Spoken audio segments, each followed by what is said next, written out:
Good morning.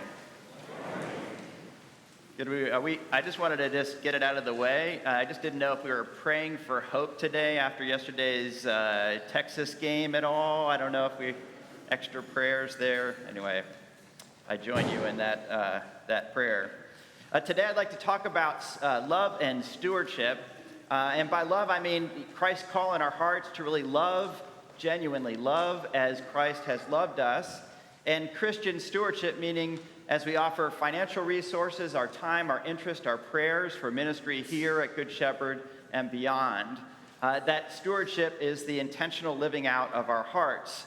So love has everything to do with stewardship. So I'd like to begin by telling you a story.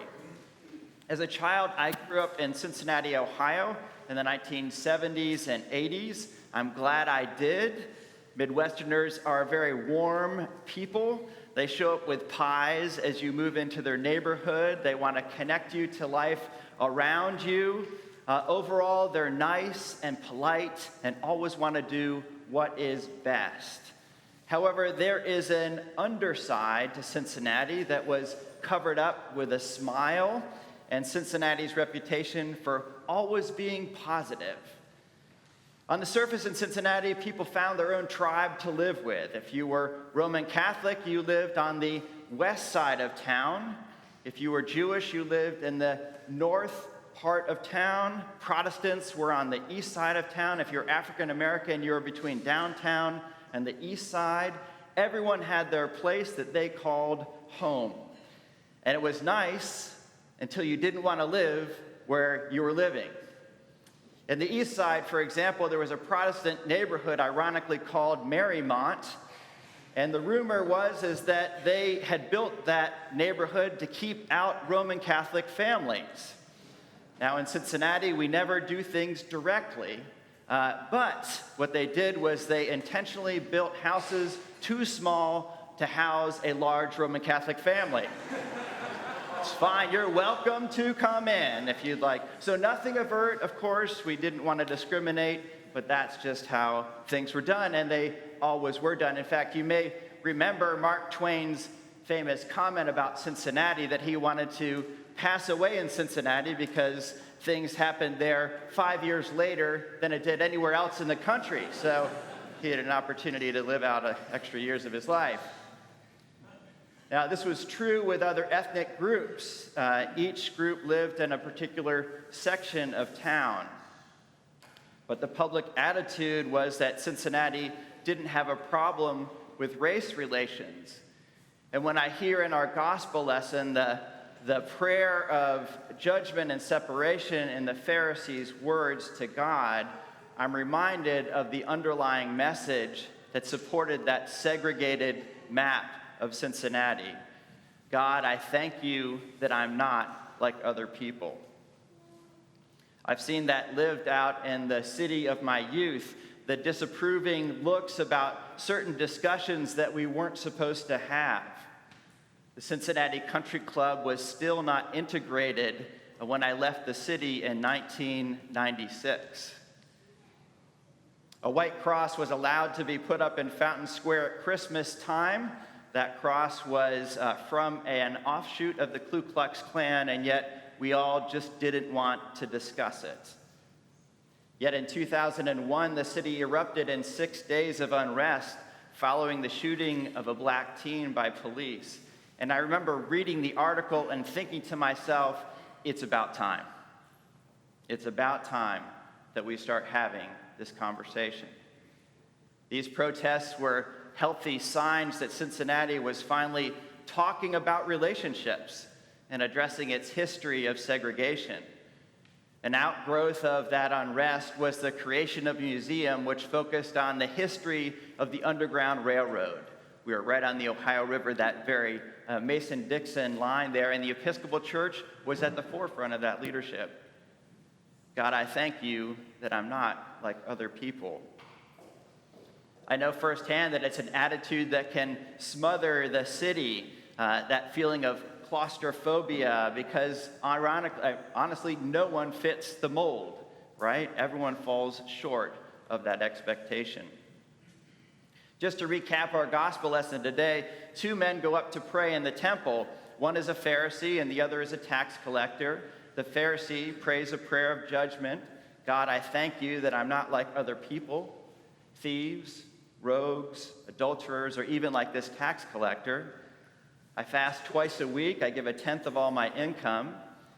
And the other man, a tax collector, filled with humility and his shame over how he had treated his fellow man, would not even look up to heaven. God, be merciful to me, a sinner. Jesus says the tax collector was justified or reconciled to God more than the Pharisee, the religious teacher. Those who puff up themselves before others and God will be humbled, and those who humble themselves before God will be exalted. Now, just to be fair to the Pharisee, tax collectors were traitors in the eyes of their fellow Jewish citizens. They worked for the other team, right? They were collecting tax payments for the Roman government that was occupying Israel. The money was used to keep the Jewish people from self-governing. But tax collectors also took more than their share. They took something on top of that in order to profit. And that just impoverished their fellow Jews. And knowing this, you can hear the energy behind the word despised. It doesn't quite capture the full anger, how they felt towards tax collectors. And yet Jesus uses this humility of the tax collector to change the face of what faithfulness looks like. Jesus' teaching is a direct challenge to the social understanding, the cultural understanding of the moment of who is in and who is out of the family of God. Now, my question in thinking about this, being a pastor, we have new people here all the time, is why didn't the Pharisee reach out to the tax collector and say, hey, what brought you to temple today? It's good to see you. I haven't seen you before, right? I can visualize that conversation if they did. What brought you to temple today? Well, I'm feeling ashamed about how I exploited my fellow human beings. Well, let's talk about that. Glad you're here. The author Miroslav Volf writes that for the heart to see rightly, the hand must give generously. For the heart to see rightly, the hand must give generously. And I think about that attitude and that saying in light of the Pharisee. If he would only have reached out and been more generous, perhaps he would have changed what his heart was showing him, right? This is another human being simply trying to make his life right with God. That quote by Miroslav Volf talks about how we express our faith physically with our hands and our actions, and how that expression influences our perception, what our heart shows us about the world. We can see it at play in our gospel lesson. God, I thank you, I'm not like other people. The Pharisee didn't want anything to do with the tax collector. He believed he was right because his heart told him that. And yet God seems to be saying something very different. While the Pharisee says in his heart, I want nothing to do with a tax collector, God is saying to us, he wants everything to do with a tax collector. The connection I want us to make this morning is between our actions and our hearts. Christian stewardship, which is our practice over these next several weeks, is a practice that is meant to be centered in love, intentional expression of love. We often don't think about, as we sit down and fill out our pledge card, how this influences and expands our understanding of God and therefore understands our understanding of love and how we are to live that out. As we are generous with our financial contributions and generous with our time for the ministry of God in the world, as we do it, we begin to notice a shift in how we perceive this world.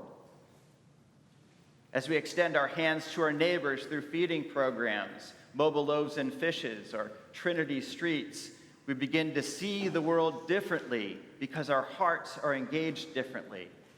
We begin to see God caring for the world in which we're living in. There is a direct relationship between stewardship and love, and it's based on generosity. For the heart to see rightly, the hand must give generously. We often don't make that connection between pledging and how we perceive the world. And yet, because stewardship is grounded in love, it affects exactly our perception of the world in which we live in. And as we do, we grow in that understanding of seeing God more frequently around us. Let's take this a step further. This connection between our hearts and our perception. For the heart to see rightly, the hand must give generously. For parents, let me ask you a question. Do you remember the first time your child smiled? Do you remember the first time your child smiled? It's this mirroring effect between parent and child.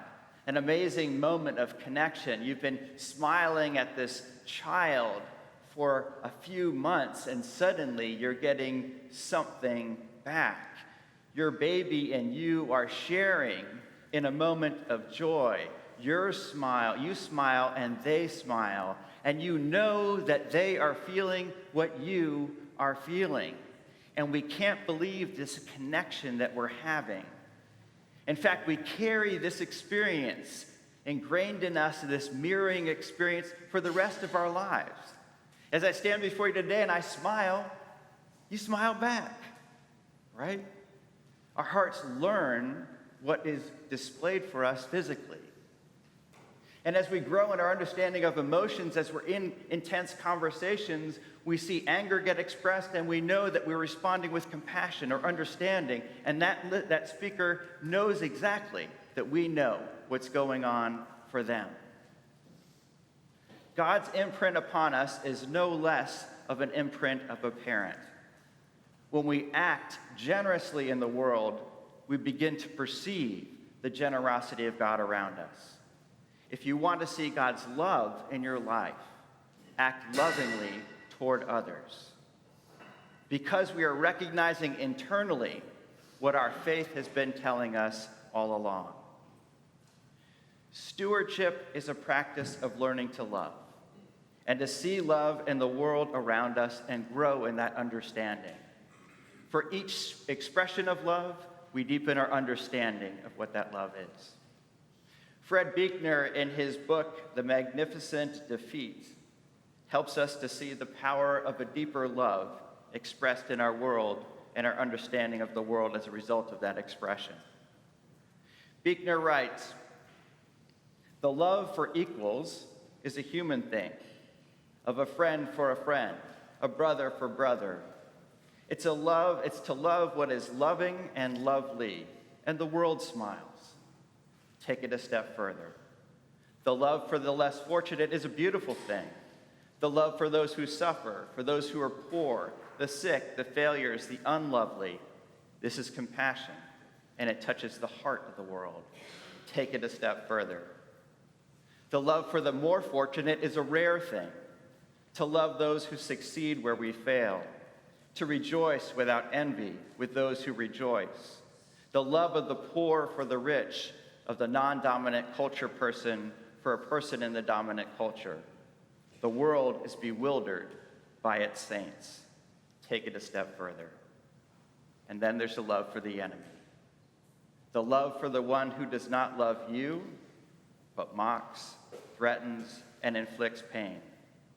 The tortured's love for the torturer. This is God's love, and it conquers the world. With each step of generosity, we experience this mirroring effect of God's presence to us. And we grow in our understanding of both generosity and love as we physically embody and express that in the world. I want us to aspire to share ourselves in love, as close to the love of God that we can, so that we will begin to perceive and experience the presence of God in the heart of the human community. Let's keep this in mind in this season of stewardship. Let us love as Christ loved us, that we might know and perceive God's love around us. Amen.